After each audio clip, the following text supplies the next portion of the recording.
এক মাস আগে ঘুরে এলাম শিটং, দার্জিলিং। তবে মনটা বোধহয় এখনও ওখানেই ফেলে এসেছি। বিশেষ করে এই ভিডিওটা যখন আজকে এডিট করছিলাম, তখন মনে হচ্ছিল এক ছুট্টে আবার ওখানে ফিরে যাই। হ্যালো এভরিওয়ান, আমি পূজারিনী, আর এই পুচকেটা আমার ছেলে শ্রীহান। এক মাস আগে আমরা গিয়েছিলাম শিটং আর দার্জিলিং ঘুরতে। প্রায় সমস্তটাই আমি কিন্তু শর্টসে আপলোড করলেও লং ভিডিও শেয়ার করা হয়নি। আমরা গিয়েছিলাম দার্জিলিং মেলে, রাত 9টায় ট্রেন ছিল, আর পরের দিন সকাল 7:55 আমরা পৌঁছেছিলাম এনজেপিতে। ওখান থেকে আমরা যখন আবার আমাদের হোমস্টেতে ফিরি তখন বাজে প্রায় 1টা। তারপরে ফ্রেশ হয়ে খাওয়া দাওয়া করতে আস্তে আস্তে বেজে গিয়েছিল প্রায় দুপুর 2টো। শ্রীহুর জন্য আমরা আলু সেদ্ধ আর ভাত আগে থেকেই বলে রেখেছিলাম। আমরা যে হোমস্টেতে ছিলাম তার 1 মিনিটের দূরত্বে ওনারের বাড়ি, আর ওখানেই ডাইনিং হলে থাকে সবার খাবারের ব্যবস্থা। বিশেষ করে ব্রেকফাস্ট আর লাঞ্চটা ওখানেই সারতে হয়। তবে অ্যাম্বিয়েন্সটা বেশ সুন্দর হওয়ার জন্য 1 মিনিটের হাঁটা পথে গিয়ে খেতে আমাদের অসুবিধে হচ্ছিল না।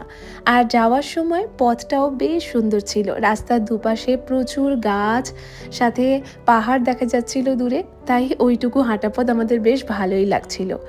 এরপর দুপুরে আজকে আর রেস্ট করিনি, কাছেই ছিল যোগীঘাট, ওখান থেকে ঘুরে এলাম। যোগীঘাট ব্রিজের নিচ দিয়ে এই যে নদী বয়ে যাচ্ছে, রিয়াং নদী, আমাদের হোমস্টের ব্যালকনি থেকে সব সময় এই নদীর কুলকুল আওয়াজ আসে। বিশেষ করে রাত্রিবেলা সেই আওয়াজটা শুনতে এতই রোমাঞ্চকর লাগে যে সেটা বলে বোঝাতে পারবো না। বাইরে না বৃষ্টি শুরু হয়েছিল, আর নদীর জলটাও ছিল বরফের মতো ঠান্ডা, তাই ওখানে বেশিক্ষণ থাকিনি। একে তো ওয়েদার চেঞ্জে শ্রীহুকে নিয়ে এসেছি, তার উপর যদি বৃষ্টির জল গায়ে পড়ে তাহলে তো আর রক্ষে থাকবে না, তাই ফিরে এসেছি। আর এদিকে শ্রীহুর খাওয়ার সময়ও হয়ে গিয়েছে। বিকেলে আজকে ওকে একটু দুধ আর মাখানা দিলাম। ইলেকট্রিক কেটেল সাথেই রয়েছে, তাই কোনো অসুবিধেই হয়নি। খেতে খেতে ওর অভ্যেস মতো একটু ছবি আঁকা, বই পড়া এসব নিয়ে ব্যস্ত ছিল। আর এই ট্রিপটাতে শ্রীহু যেটা সব থেকে বেশি এনজয় করেছিল সেটা হলো ওর দেওতার সঙ্গ পাওয়া।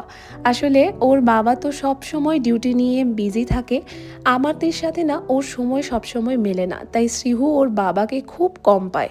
আর এই ট্রিপটাতে ও পুরোটা সময় ওকে পেয়ে ভারী খুশি। আমরা যখন যোগীঘাট থেকে ফিরছিলাম তখন ওখান থেকেই এনেছিলাম মোমো, আর সাথেই ফ্রাইড চিকেন। এখানকার যে কোনো জায়গায় মোমো খেলেই এত টেস্টি লাগে যেটা বলে বোঝাতে পারবো না। আর ফ্রাইড চিকেনটাও খুব ভালো ছিল।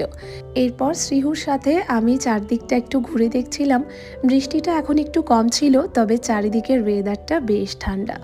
এখানে মশার উপদ্রব খুব একটা কম যে ছিল সেটা বলবো না, তাই সন্ধে হতে না হতেই জানলাগুলোকে একটু লাগিয়ে রেখেছিলাম, আর তারপর শ্রীহুর গায়ে একটু মস্কুইটো রোল অন দিয়েছিলাম।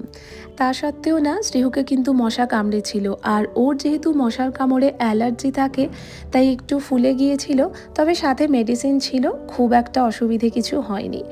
সন্ধেবেলা ওনারা যে চা দিয়ে গিয়েছিলেন এখন সেটাই বসে খাবো, তবে বাইরের এই সুন্দর অ্যাম্বিয়েন্সে। সাথে ছিল আলুর পকোড়া, যেটার টেস্ট খুব খুব ভালো ছিল। আমি আবার চা খেতে ভালোবাসি না, লাল চা তো একেবারেই নয়। লেবু চা হলে একরকম, আর নয়তো দুধ চা।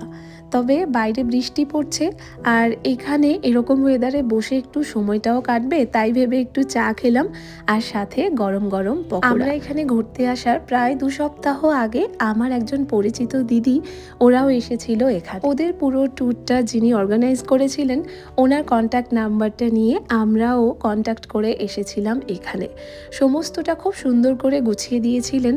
এখানে আমাদের পার ডে পার হেড খরচ ছিল 1300 টাকা করে। শ্রীহু তো তখন 2 বছরেরও হয়নি, তাই ওর থাকা খাওয়াটা পুরোটাই ফ্রি। আর আমাদের সাথে যে গাড়ি থাকছে রোজ, তার জন্য আমরা পে করছিলাম পার ডে 3000 করে। এখন আসি ডিনারে। শ্রীহুর খাবারটা আমরা একটু তাড়াতাড়ি দিয়ে যেতে বলেছিলাম, ওনারা 8টার মধ্যেই দিয়ে গিয়েছিলেন। ও এখন খাবে আলু সেদ্ধ আর ভাত। এখানে আসার আগে শ্রীহুর যা যা মেডিসিন লাগবে সমস্তটাই ওর ডক্টরকে দেখিয়ে আমি এনেছিলাম। উনি বলেছিলেন পাহাড়ে যাচ্ছি, তাই ওর খাবারটা যাতে প্রপার প্রপার ডাইজেস্ট হয় তার জন্য এই নিওপেপটাইনটা যেন আমি দুবেলা ওকে দিই। তাই ও খাওয়া দাওয়া পর আমি ওকে এই মেডিসিনটা দিলাম। শ্রীহু এখন ঘুমিয়ে পড়েছে। সত্যি বলছি, বাইরে বৃষ্টি আর এত একটা শান্ত পরিবেশের মধ্যে এত সুন্দর মেনু নিয়ে যখন ডিনার করতে বসেছি, এত ভালো লাগছিল কি বলবো।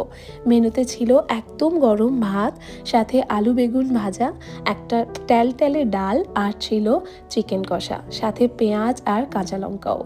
খাওয়া দাওয়া শেষ করে আর কিন্তু বেশি দেরি করব না আমরা, কারণ পরের দিন সকালবেলা আবার উঠে বেরোতে হবে ঘুরতে যাওয়ার জন্য।